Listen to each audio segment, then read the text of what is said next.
संदर्भात T shirt आहे तुम्ही घालून आलेला आहात, मात्र जी जागा तुम्ही सुचवली होती ती जागा रद्द करून दुसऱ्या जागी MIDC करण्याचा प्रस्ताव तुमच्या टी शर्टवरती नेमकं कुठल्या मुद्द्याबद्दल बोलायला? काय रद्दबिद्द केलेलं नाही.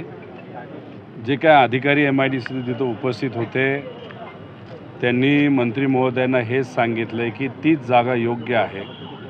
अनेक ठिकाणी आम्ही सर्वे केल्यानंतर फायनली ती जी 450 हेक्टर जमीन होती तीच MIDCसाठी योग्य आहे. तिथं कंपन्या येऊ शकतात. त्याच्यामध्ये कुठंही नीरव मोदीची जमीन ही नाही. उलट नीरव मोदीला जमीन जेव्हा विकली गेली तेव्हा राम शिंदे स्वतः तिथं आमदार होते. जर काय त्यांच्या दोघांमध्ये वाद झाला असेल आर्थिक तो त्यांचा व्यक्तिगत आहे, पण नीरव मोदीची जमीन त्या MIDCमध्ये कुठेही नाही. ग्रामपंचायतली सुद्धा ठराव हा MIDCच्या बाजूने सकारात्मक दिलेला आहे. उगाचच अपप्रचार राम शिंदे त्या ग्रामपंचायतबद्दल सुद्धा करतात. फक्त ग्रामपंचायतचं मत आहे की बागायत जमीन तिथं जाऊ नये आणि तेवढी वगळण्यात आलेली आहे. MIDC तिथं यावी यासाठी गडकरी साहेबांना विनंती करून 2 मोठे नॅशनल हायवे हे मतदारसंघामध्ये यावे यासाठी आम्ही पाठपुरावा केला. त्याला यश आलं. 70-80% काम नॅशनल हायवेचं झालेलं आहे. त्यामुळे राम शिंदे यांना MIDCचं किती कळतं आणि ते फक्त राजकीय हेतू मनामध्ये ठेवून नको त्या विषयामध्ये डोकं घालून गरिबाला अडचणीत आणण्याचा प्रयत्न ते करत आहेत. पण तरीसुद्धा MIDC ही माझ्या मतदारसंघात तिथंच होणार.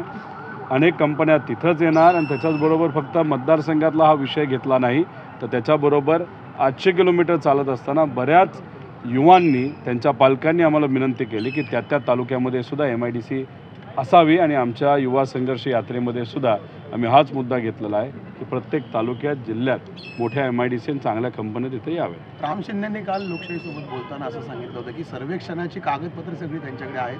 तुम्हाला खुलं आव्हानही केलेलं आहे की समोर या आणि चर्चा करा. बोलवा त्यांना. आपण कागदपत्र घेऊन बसूया. लागलं तर 3 वाजताची वेळ ठरवा. ते आल्यानंतर विचारा. मी सगळे कागद घेऊन येतो. ते कागद घेऊन येतील आणि जिथं बसायचं तिथं आपण बसू. आहे का हिंमत तर या आणि दाखवा नीरव मोदीची जमीन कुठे आणि नीरव मोदीची जमीन कधी विकली गेली, कधी नीरव मोदीने घेतली, तेव्हा तिथं आमदार कोण होतं हे तुम्ही तिथं सांगा. आणि खोटी नावं कोणाकोणाची त्यांनी तिथं घेतली. एका महिलेचं नाव त्यांनी घेतलं जे खऱ्या अर्थाने त्या महिलेवर अन्याय आहे. हे सगळे मुद्दे आपण चर्चेत आणून मग बघूया. काय म्हणजे ज्याला विजन नसतं असे लोक जर इथे येऊन MIDC दावत असतील तर आम्ही थोडं होऊन देणार आहे. आम्ही लढणार, संघर्ष करणार. मुख्यमंत्री साहेबांना सुद्धा परवा पत्र दिलं आहे मी माझ्या MIDCबद्दल. राजकारण बाजूला ठेवा. राजकारण करत असल्यामुळे गरिबाचं नुकसान होतं आहे आणि हे मुद्दे त्यांनाही पटलेले आहेत. आम्ही मुख्यमंत्र्यांकडे जाऊ. आम्ही मंत्र्यांकडे परत एकदा जाऊ. मित्र असले तरी त्यांनी सही करून ती फाईल का बाहेर काढत नाही त्या सगळ्यांना आम्ही जाब विचारू. पण MIDC होणार म्हणजे होणार. मतदारसंघात 1.5 वर्ष घालवले आहेत. आत्ता कदाचित भूमिपूजनसुद्धा काही कंपन्यांचं झालं असतं मतदारसंघात आणि लोकांना तिथं नोकरी मिळाली असते. पण हे राजकीय द्वेषातून माझी MIDC आणि माझ्या मतदारसंघातल्या युवांना जो हक्क मला द्यायचा होता तो अडून ठेवलेला. जर दुसरी जागा दिली तर त्या ठिकाणी MIDC साठी तुम्ही विरोध करणार आहात का? 1000 एकराच्या पुढे MIDC असावी. तिथं दुसऱ्या काही जमिनी आम्ही बघितल्या होत्या त्याच्यामध्ये फॉरेस्टची अडचण येत होती आणि तिथं मग मर्यादितच कंपन्या येऊ शकतात. जसं की गोडाऊन. अरे गोडाऊनमध्ये किती लोकांना तुम्ही काम देऊ शकता? गोडाऊन जर करून तिथं कामच मिळणार नसेल तर मोठ्या फॅक्टऱ्या ज्या असतात ज्याला काही फॉरेस्टच्या मर्यादा पलीकडे जाऊन आपल्याला फॅक्टऱ्या बनवाव्या लागतात तेच ठिकाण योग्य आहे. बाकी इतर ठिकाण तिथं मर्यादा येणार आहेत. मोठ्या कंपन्या येऊ शकणार नाही हे आम्हाला माहिती आहे. याचाच अभ्यास करून ते ठिकाण आपण निवडलेलं आहे. अधिवेशनामध्ये सुद्धा तुम्ही हा MIDCचा जॅकेट घालून आलेला होता.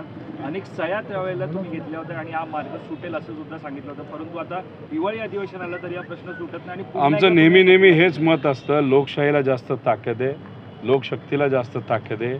1,10,000 पेक्षा जास्त युवांनी त्यांच्या पालकांनी सह्या केल्या होत्या. त्यामुळे त्याची ताकद नक्कीच सत्तेपेक्षा जास्त आहे.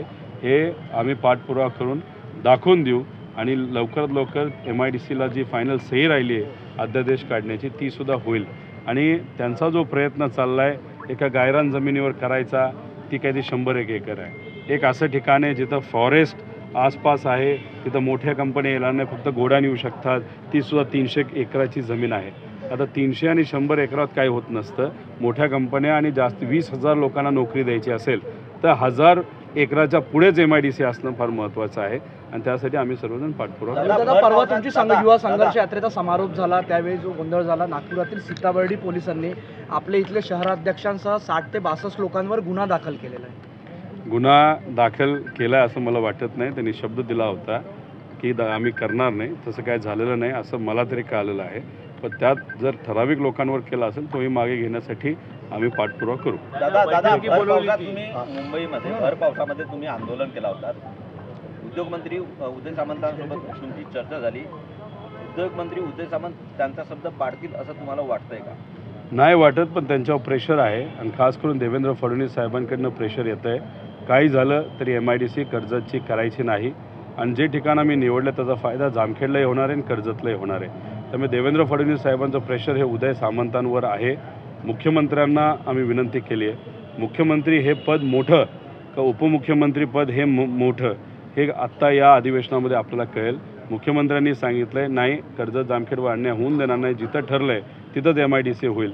आता उदय सामंत साहेब मुख्यमंत्र्यांचं ऐकतात का देवेंद्र फडणवीस साहेबांचं हे आपल्याला या अधिवेशनामध्ये कळेल. त्यामुळे बघूया, वाट बघूया काय होतं.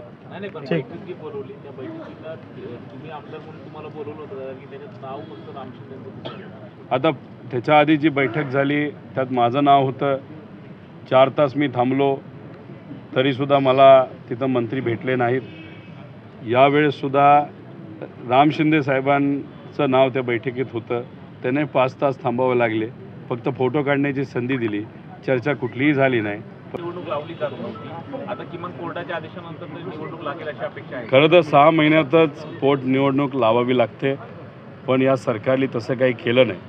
इलेक्शन कमिशन हे जर खऱ्या अर्थाने स्वायत्त असतं तर त्यांनी लगेचच केंद्र सरकारला निर्देश दिले असते की तुम्ही तिथं इलेक्शन घ्या. पण इलेक्शन कमिशन कोणाच्या विचाराने आणि कसं चालतं हे आज आपल्या सर्वांना माहिती आहे.